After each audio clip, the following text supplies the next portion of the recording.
three guys, thank you very much. That was very cool. So let's move on, and we're gonna now do the next generation of financial data companies part of the event. So we're going to have three back-to-back presentations, slightly longer than the one that you just saw, and then we'll have a short panel and Q&A, and then we'll do a drink. I think we're starting with Leigh. Are you ready for Leigh?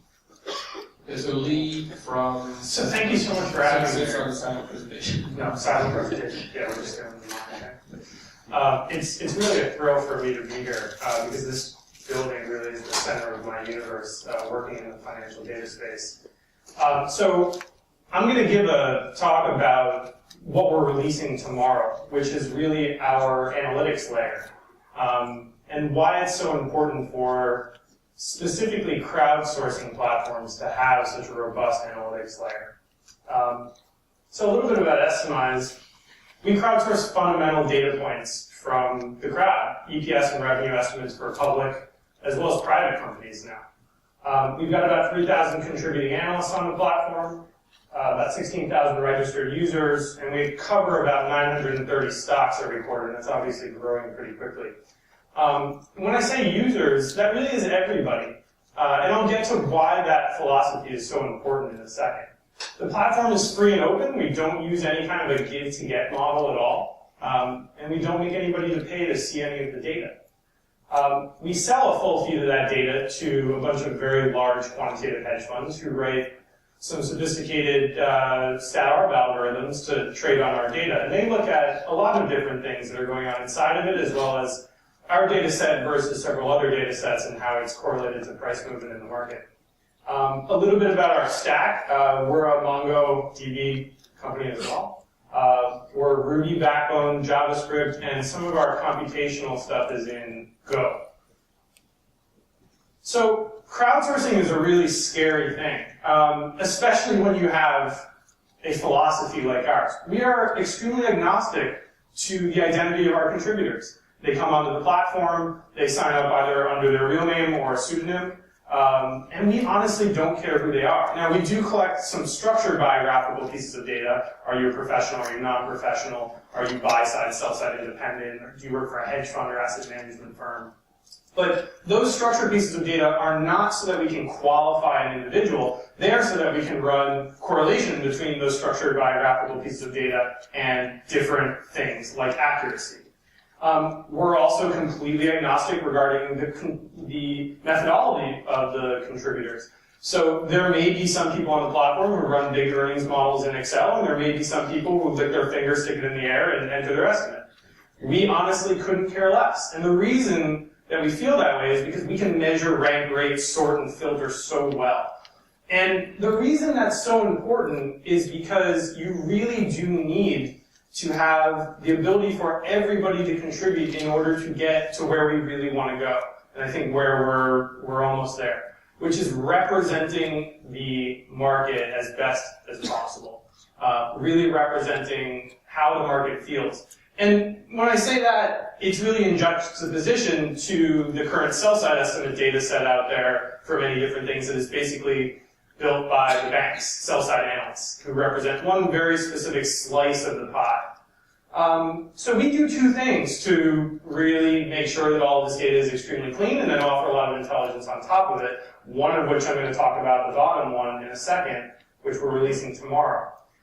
We provide a reliability algorithm that runs when all the estimates are made, and it kicks bad data out of the consensus. The data is still visible on the platform, it's flagged, but it doesn't get into the consensus data set. And then we are releasing tomorrow an estimate confidence score which weights a select consensus. And I'm going to talk about how we went through that process of building that and what went into it. So I'm going to switch over to the demo here and hope that this, expand this. Awesome. So this is our watch list feature, and it actually drives a lot of the intelligence that takes place on the platform because it allows us to send alerts and notifications specifically based on what you're interested in, either what estimates you're making or what stocks if you haven't made any estimates. But let's go to the Apple page where everything really happens. So what you're seeing here is a 9-quarter representation, this being the current quarter that hasn't reported yet, of Apple's EPS estimates. In green, you're seeing the actual results from the company. In pink, you're seeing my estimates there, which haven't been so great. The blue, the Estimize consensus, the mean consensus, which is not weighted. And in gray, the Wall Street consensus there. We can also see scatter plot of the distribution of all of the estimates.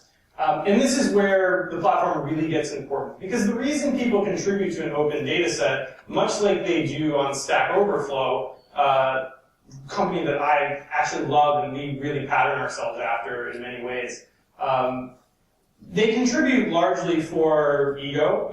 They contribute largely to build a name for themselves. But they also want to know what each other is thinking. So I know a lot of people sit here and say, why would a hedge fund analyst contribute to a data set like this? Isn't that piece of information so important to them? Well, it is, and the reason we gave them pseudonymity is so that their view is not arbitraged out in any way or gamed. What they really want to understand is where they are in this distribution of expectations so that they can manage risk around that earnings report or ahead 4 quarters or ahead 2 years and what their view is in relation to the view of both the crowd, the consensus, and the distribution of estimates. And now what we're able to do, and I'll talk about in a second, is really give you a lot of intelligence regarding who these people are, not biographically, but statistically. And we can go down here below and see all of the individual estimates that were made, and I can click on one of them here, and you'll see it'll actually put it on the scatter plot there in orange. We can also see a change over time chart, which is very important, largely because revisions to EPS and revenue data are highly correlated to equity direction. And we found a lot of interesting stuff in our data. And then we can go to revenue as well. So right now, we crowdsource EPS and revenue estimates. We've basically built an infrastructure here to crowdsource any structured data point. So we'll be doing, obviously, EBITDA margins eventually, going into business line items, iPads, iPods, bookings, and all the way down into stuff like what companies will buy other companies. And all of this crowdsourced data is extremely important, but it gets really messy if you don't have a hook on how to clean it up. So let's switch back over to the presentation. So estimate reliability is extremely important to us, and we do a couple of things. All estimates go through a 3-step flagging process when they're made, and that bar up top there was how you enter those estimates. We start by building an error range for each earnings release. And that error range is based on a couple of things. We look at the variance between the actual results from the company, the Wall Street consensus, and the Estimize consensus, as well as the range of estimates for all the previous quarters that we have data on. Now, we founded the company in March of 11. We launched the platform in November of 11, so we're coming up on about 2 years worth of data now. And we're able to get more and more intelligent as the platform goes on. And that error range gives a pretty good range of expectations that people can estimate in. But then what we do is, if it falls outside of that range, users are warned when they're publishing estimates outside of it. They're allowed to put it in, but we say this estimate's going to get flagged, it's not going to get into the consensus.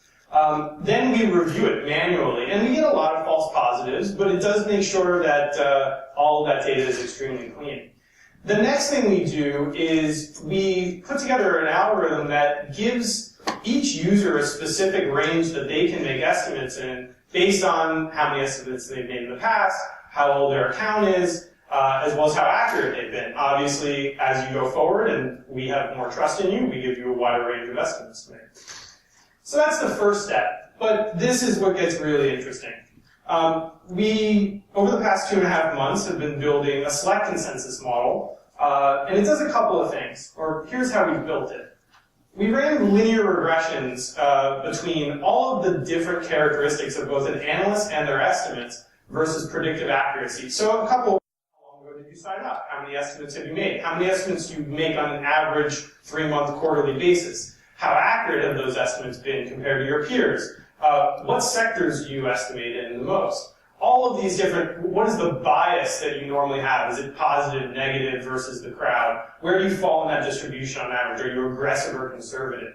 So we ran linear regression against each of those, and the system runs that linear regression on an ongoing basis. So while we don't use a typical machine learning infrastructure, it's kind of halfway between there. where we're running that linear regression on a real-time basis, and it's updating the weightings for what is correlated to what at all times. Then what we do is we take the highest correlated attributes and we build a confidence score for each individual estimate, each individual analyst. And that confidence score gets indexed between 0 and 100 for each individual estimate, and we weight the consensus in favor of the highest confidence estimates. The research was done, and this is something that we're going to announce tomorrow, by Vinesh Jha, who was the former head of quant research at Starmine, which is a company that I deeply respect, and in many ways we really stand on the shoulders of them. Fortunately, we own our own data set, as they never did. And he did it largely in SAS. The production implementation was done by our CTO, Brian Smith, using Go. And a couple of statistics around everything. Our flat consensus, our mean consensus, that just excludes those unreliable estimates, is more accurate than the sell-side estimates about 69% of the time. On average, we're about 1% off from the actual results from the company, whereas Wall Street's about 7.7% off. Our select consensus gets to about 79% of the time.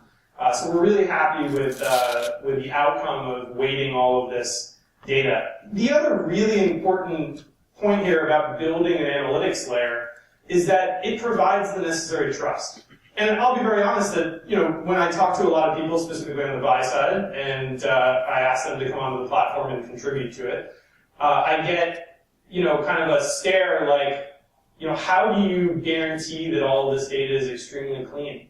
And it's not enough to show the statistics, because you can throw statistics at people all day, but unless you connect it to a visceral thing that they actually believe in, nobody believes in statistics. You can show them, they'll agree with you that they're there, but they won't understand why or internalize it. You really need to develop that trust with the market, specifically when you're talking about financial data that people are trading on, specifically when quants are trading systematically on it, and they have no stops. So it's very important to develop analytics layers that provide that trust. And I hope tomorrow that's what we've done.